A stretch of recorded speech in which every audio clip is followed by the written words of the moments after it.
Hi guys, Assalamualaikum and welcome back to my channel. Hi, my name is Arina.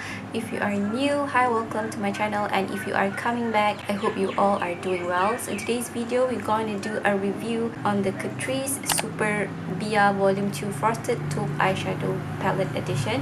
So this one is available in Guardian in-store and also online. So this is what it looks like inside. It has a cool tone color scheme, and I personally love cool tone. And I prefer cool tone than warm tone. So in today's video, I'm gonna do a look and I'm gonna do swatches of these shades, and at the end I will give you my thoughts on this palette, whether I like it or not, the pigmentation, how it blends, does it have kickback and everything like that. So if you are interested to know how I feel about this palette, keep on watching. So I already put on concealer and also set the eyelids, and it has a little bit of creasing there, so I'm gonna get rid of the creases. I personally don't wear eye primers, so if you want to wear eye primer, go ahead and do it. So right now, let's start with the crease color. So today's look, I'm maybe gonna go for a halo eye, which is like a shimmer on the center or a spotlight eye. So first, we're gonna go in with the transition shade, and I think I'm gonna go with this dusty rose shade. Take my fluffy brush. It doesn't have that much kickback, or maybe it doesn't have kickback at all, which is great. This is my first time trying this palette. Okay, I can already see the pigment, so I'm gonna keep building it up until I achieve the pigmentation that I want. And then I'm gonna go in with this kind of grayish color, so I'm gonna pack it on the outer and inner corner. Pigmentation is so far very good. I wonder how it will wear throughout the day. My camera kind of washes me off, and I'm still figuring out how my camera settings. So let me just cover the sun. So this is what the shade looks like. I'm just gonna go ahead and build up the pigment. Okay, and then I'm going to deepen out the inner and outer corner with the darkest shade in here. It looks like an aubergine color, which has a hint of purple in there. So I'm going to take a dense brush and then packing it on the outer and inner corner. Not bringing it in, just tap it on the outer, also inner corner. So this dark shade is not too pigmented, maybe because I have other shades underneath, and maybe it will work differently if I build the shade on its own. So far I really like it, so I'm going to take the previous brush and then blend the shade together so that there's no harsh lines. What I'm going to do now is go ahead and do the other eye off camera. I'm also going to fix the blending on this eye, and I'll be right back. Okay, this is what we're having right now. So on the center, I'm gonna pop the shimmery shade on this palette. The shimmers in here is not very pigmented compared to other more pricier palettes, but it has a quite unique shimmer shade selection. So I'm gonna take this shade. It looks like a lavender color. Oh my god, I'm not expecting that. I thought it's gonna be like a sheer wash of color. So yeah, maybe because I use my fingers, so it deposits a lot of pigment on the lids. But when I swatch it on my finger, it feels powdery. It doesn't feel creamy. I want to marry these two shades together, so I'm taking this shimmery shade, purple shimmery shade, and just pop it where the two shades meets. So maybe I'm gonna use my finger instead of the...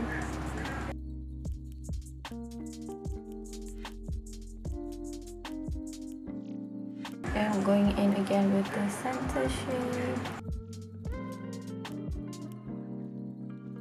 And then I'm going to deepen the outer and inner corner.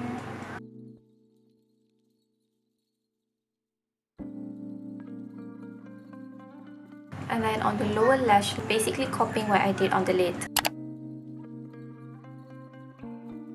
Kinda want to put the center shade also on the inner corner with the brush. Let's see.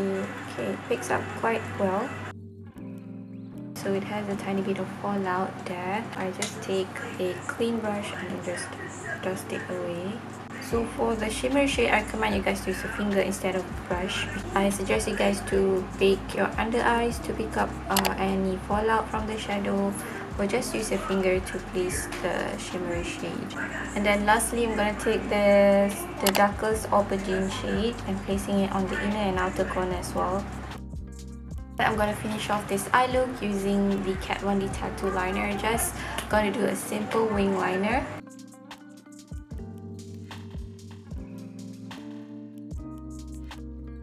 Okay you guys, I did pop on mascara and also do my wing liner. So now let's swatch all of the shades in here and then I can give you my thoughts on this product. So in here it has 1, 2, 3, 4 matte shades and 1, 2, 3, 4, 5, 6 shimmer shades. So I'm gonna swatch it from the first row. Okay, this is how the palette looks like. So I'm gonna swatch it from here until here and then start the bottom lane from here until here. I'm gonna swatch it on my palm. So this is the first shade. The shimmer shade has a lot of fallout and also it's powdery. So this is the one of the unique shades that I use on my lid today. And then the second shade, so this one is a bronzy shimmery shade. It doesn't have any dual chroma or anything, it's just a normal shimmery shade. And then the next one is a matte shade that you can use to set your lid. The one that I use on my crease, which is the dusty rose shade. Okay, I don't judge my eyeshadow based off swatches. As you can see, it performed just nice on the lids, like the eye look that I created today. And then the last shade from the first row is this dark aubergine shade. So this is the darkest shade from the palette. So this is the first row. Okay, I just want to correct myself. The third shade, which is the cream shade that I said you can use to set your lid, is actually a metallic shade because when the sun hits it, it has that sheen, so it's a metallic shade and not a matte shade. And then let's swatch the second row. First shade from the second row. This is also one of the unique shade. It's a grey tone but kind of has a purpley reflect to it. And then the second shade is the purple shimmer shade that I used on my lid. So this shade is like the most powdery so far. And then the next shade is the grey shade that I used on my outer and inner corner. So as you can see, it does show out on my outer and inner corner, but from the swatches it looks so much paler. And then the next shade is a shimmery shade. This is also an aubergine shade, has a purple reflect and also a brown base. The last shade is the taupe shade, a dirty bronze shade. This is the shade from the second row.